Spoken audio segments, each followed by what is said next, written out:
नमस्कार विद्यार्थी मित्रांनो.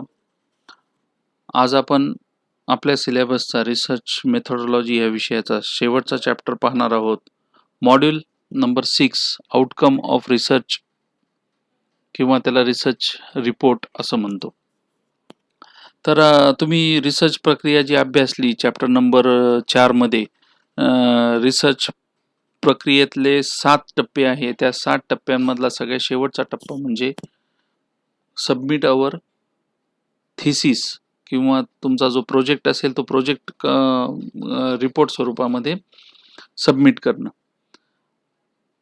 आता हा जो रिपोर्ट आहे हा बनवण्याचं कारण आहे की आपण जी काही प्रक्रिया स्टेप बाय स्टेप केली, प्रत्येक स्टेजला आपण जे डॉक्युमेंटेशन केलेलं आहे किंवा जे बारकावे आपण अभ्यासले आहे, ज्या टेक्निक्स आपण वापरलेल्या आहे, जे रिसर्च डिझाईन आपण वापरलेलं आहे, सॅम्पलिंग वापरलेलं आहे, ही जी पूर्ण प्रक्रिया कशा प्रकारे राबवली ही जेव्हा आपण एका फॉर्मॅटमध्ये दिलेल्या फॉर्मॅटमध्ये लिहितो त्याला आपण रिसर्च रिपोर्ट असे म्हणतो.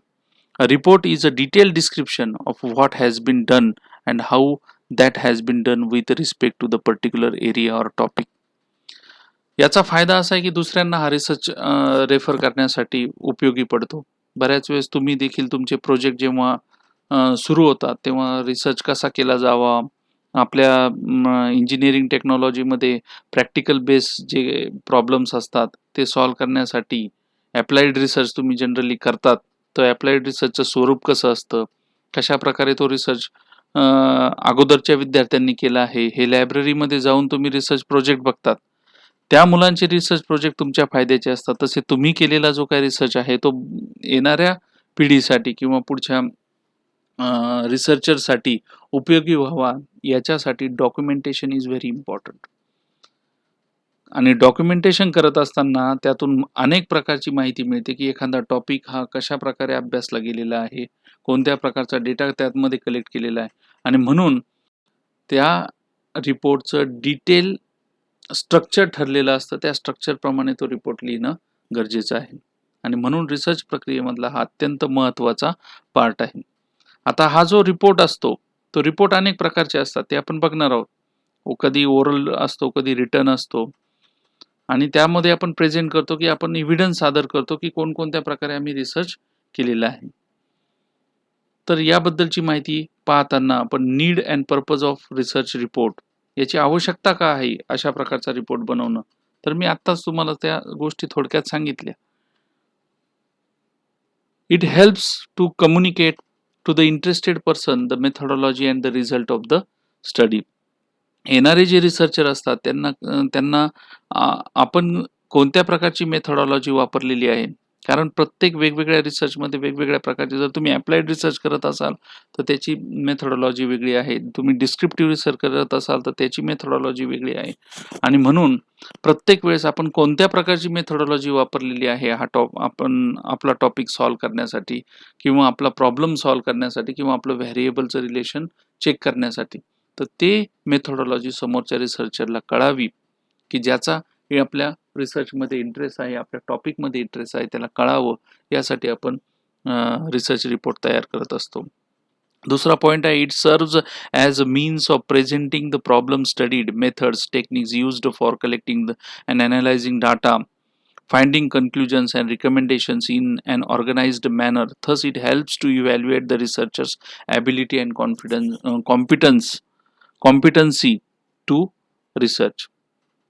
म्हणजे आपण रिसर्च रिपोर्ट आपण केलेल्या कामाचं डिटेल माहिती समोरच्याला देत असतो. मग तो एक समोरचा आपल्याला इंटरेस्ट असलेला रिसर्चर असेल किंवा आपल्याला एक्झामिन करणारे व्यक्ती असेल तर त्याला आपण एव्हिडन्स सादर करतो की आम्ही डेटा कलेक्शन कसं केलेलं आहे, डेटा ॲनालिसिस कसं केलेलं आहे, कोणती मेथड्स अँड टेक्निक्स वापरलेले आहे, फाइंडिंग्स काय आहे, रिकमेंडेशन म्हणजे फ्युचर स्कोप्स काय आहे, या टॉपिकवर आणखीन जर कोणाला काम करायचं असेल तर त्यासाठी फ्युचर रिसर्च स्कोप काय आहे याबद्दलची माहिती आपण देत असतो आणि यामुळे आपण केलेल्या रिसर्चरची ॲबिलिटी, जो रिसर्च करणारा असतो त्याची ॲबिलिटी आणि त्याची कॉम्पिटन्सी लेवल, त्याचं त्या विषयातलं प्रभुत्व, कॉम्पिटन्सी म्हणजे प्रभुत्व दिसत असतं आणि म्हणून रिसर्च रिपोर्ट हा एक महत्त्वाचा एव्हिडन्स मानला जातो. It serves as a basic reference material for future use, developing research proposal in the same or relevant area. म्हणजे अशाच प्रकारचा रिसर्च रिलेव्हंट एरियावर किंवा संबंधित रिसर्च प्रॉब्लेम बरोबर कोणाला करायचा असेल विथ डिफरंट व्हेरिएबल किंवा डिफरंट आस्पेक्टनी, तर त्याला रेफरन्स मटेरियल उपलब्ध होतं रेडीमेड, आणि म्हणून रिसर्च रिपोर्ट हा अत्यंत महत्त्वाचा आहे.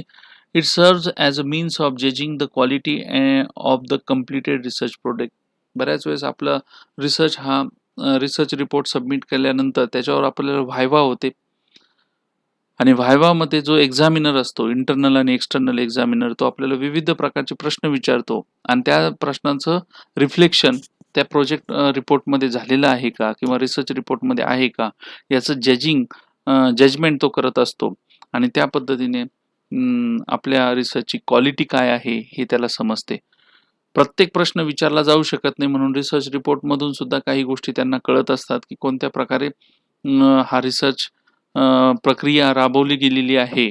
त्यातून त्यांना काही ॲनालिसिस होतं, आणि त्या रिसर्च रिपोर्ट आपल्या केलेल्या कामाची क्वालिटी कळत नकळत एक्सटर्नल एक्झामिनरला दाखवत असतो. It provides actual base for formulating policy and strategy relating to the subject matter study. आता बऱ्याच वेळेस जे गव्हर्नमेंट मध्ये रिसर्च असतात, स्पॉन्सर रिसर्च असतात, ते स्पॉन्सर रिसर्च ते आउटपुट, त्या कंपनी आउटपुटचा विचार करते आणि त्याप्रमाणे त्याचं इम्प्लिमेंटेशन आपल्या मॅनेजमेंटमध्ये करते. मी बऱ्याच वेळेस तुम्हाला हे उदाहरण थ्रूआउट व्हिडिओजमध्ये दिलेलं आहे की आपण वर्कर सॅटिस्फॅक्शन रिसर्च बघितला. एखाद्या कंपनीचे वर्कर्स जे आहे त्यांचं सॅटिस्फॅक्शन रिपोर्ट, तर रिसर्च. तर यामुळे आपल्याला जे आउटपुट किंवा आपले जे ऑब्झर्वेशन्स आलेले आहे की वर्कर्स समाधानी आहे किंवा नाही, असेल तर त्याला काय कारण आहे, नसेल तर त्याला काय कारण आहे, याचं आपण सविस्तर विश्लेषण केलेलं असतं, आणि मग ती कंपनी त्या पद्धतीने वर्कर्सचं सॅटिस्फॅक्शन वाढवण्याच्या पॉईंट ऑफ व्ह्यूने, वर्कर्सचं पोटेन्शियलिटी वाढवण्याच्या पॉईंट ऑफ व्ह्यूने काही डिसिजन घेते. तर याला म्हणायचं आपले जे काय रिसर्च आहे ते पॉलिसी मेकिंगसाठी, म्हणजे त्या कंपनीच्या पॉलिसी तयार करण्यासाठी, स्ट्रॅटेजी तयार करण्यासाठी, वर्कर्स रिलेटेड स्ट्रॅटेजी तयार करण्यासाठी उपयोगी पडतात. तर हा रिसर्च रिपोर्ट त्या स्पॉन्सर्स लोकांना फायदेशीर ठरत असतो. काही गव्हर्नमेंटचे जे रिसर्च असतात, ज्याला आपण मी सांगितलं की इकॉनॉमिक्स पॉलिसीज फायनल करण्यासाठी गव्हर्नमेंट काही इकॉनॉमिक्स रिलेटेड रिसर्च करत असतात, इकॉनॉमिक्स फॅक्ट जाणून घेण्यासाठी रिसर्च करतात. त्यामुळे गव्हर्नमेंट देखील त्या रिसर्च प्रोजेक्टवरून रिसर्च रिपोर्टवरून वेगवेगळ्या प्रकारचे पॉलिसीज, इकॉनॉमिक पॉलिसीज देशाच्या ठरवत असते. तर अशा प्रकारे हे जे रिसर्च प्रॉब्लेम्स असतात ते प्रॉब्लेम्स कसे सॉल्व्ह केलेले आहे आणि त्याच्यावर काय रिकमेंडेशन दिलेलं आहे हे पॉलिसी मेकर्सला अत्यंत महत्त्वाचं असतं. म्हणून रिसर्च रिपोर्ट हा एक महत्त्वाचा भाग आहे. It provides a systematic knowledge and problems of the issue analysed. आपल्याकडे डॉक्युमेंटेड असतं की हा प्रॉब्लेम कशा प्रकारे सॉल्व्ह करता येऊ शकतो, आपण घेतलेला प्रॉब्लेम, किंवा आपण ॲप्लिकेशन रिसर्च करत असेल तर आपल्याला एखादं इन्स्ट्रुमेंटमध्ये आपण जे व्हॅरिएशन केलेलं आहे ते कंपन्यांमध्ये उपयोगी पडू शकतं. आपलेच काही विद्यार्थी विविध कंपन्यांमध्ये जाऊन ज्याला फील्ड रिसर्च आपण म्हणतो, तो फील्ड रिसर्च करत असता इन्स्ट्रुमेंटच्या रिलेटेड, आणि त्याचे प्रॉब्लेम कसे सॉल्व्ह होतील आणि त्याला डिझायरेबल सोल्युशन्स काय आहे हे सांगत असतात. म्हणून सिस्टमॅटिक प्रॉब्लेम कसा सॉल्व्ह झालेला आहे हे आपला रिसर्च रिपोर्ट एक्सप्लेन करत असतो. आता ह्या रिसर्चचे प्रकार किती आहेत? द टाईप ऑफ रिसर्च मी तुम्हाला सांगितलं, ओरल आणि रिटन असे 2 प्रकार आहेत. ओरल रिसर्चमध्ये बऱ्याच वेळेस आपण सेमिनार, कॉन्फरन्समध्ये जातो, आणि कॉन्फरन्समध्ये आपण आपले मुद्दे, रिसर्चची जी प्रक्रिया आहे ती ओरली रिप्रेझेंट करतो, आणि जर समोर बसलेले जे श्रोते आहे ते विविध प्रकारचं एक्सप्लेनेशन करतात. टेक्निक्स रिलेटेड असेल, मेथोडॉलॉजी रिलेटेड असेल किंवा फाइंडिंग्स रिलेटेड असेल, तर ते ओरली आपल्याला काही क्वेश्चन्स विचारतात. This is the oral report. याचं डॉक्युमेंटेशन केलं जात नाही, परंतु this is also very important because we are presenting our research in seminar and conferences.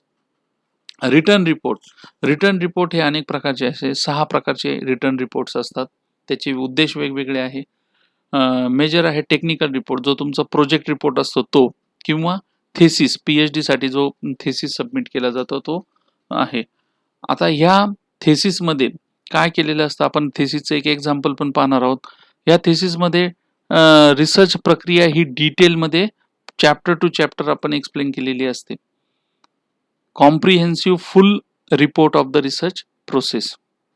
आणि हे अकॅडमिक पॉइंट ऑफ व्ह्यूने अकॅडमिक कम्युनिटीला हे अत्यंत गरजेचं असतं. मग ते सायंटिस्ट असतील किंवा रिसर्चर असतील त्यांच्यासाठी हे गरजेचं असते. It is a long report covering all aspect of the research process.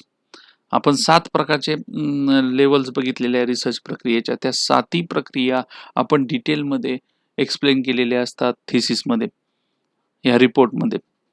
मग त्यामध्ये कोणता प्रॉब्लेम स्टडी केलेला आहे, त्यानंतर प्रॉब्लेम कसा तयार केलेला आहे, ऑब्जेक्टिव्ह काय आहे, हायपोथेसिस काय आहे. दुसऱ्या चॅप्टरमध्ये मग लिटरेचर रिव्ह्यू असतो, मेथॉडॉलॉजी असते, त्यानंतर डेटा कलेक्शन कसे प्रकार केलेले आहे त्याचं टॅब्युलेशन फॉर्मॅटमध्ये रिप्रेझेंटेशन असतं, स्टॅटिस्टिकल ॲनालिसिस काय केलेलं आहे, आणि सगळ्यात शेवटी रिकमेंडेशन आणि कन्क्लुजन अँड रिकमेंडेशन्स असतात. आणि नंतर बिब्लिओग्राफिकल डिटेल्स सुद्धा दिलेले असतात की आपण कोणकोणते रेफरन्सेस या रिसर्च प्रक्रियेसाठी वापरलेले आहेत. तर ही जी प्रक्रिया आहे ही सगळी डिटेल थिसिसमध्ये मांडलेली असते. त्याला थिसिस रिपोर्ट म्हणतात. रिटर्न मधला तो पहिला प्रकार आहे. दुसरा आहे पॉप्युलर रिपोर्ट्स. आता पॉप्युलर रिपोर्ट्स काय आहे, तर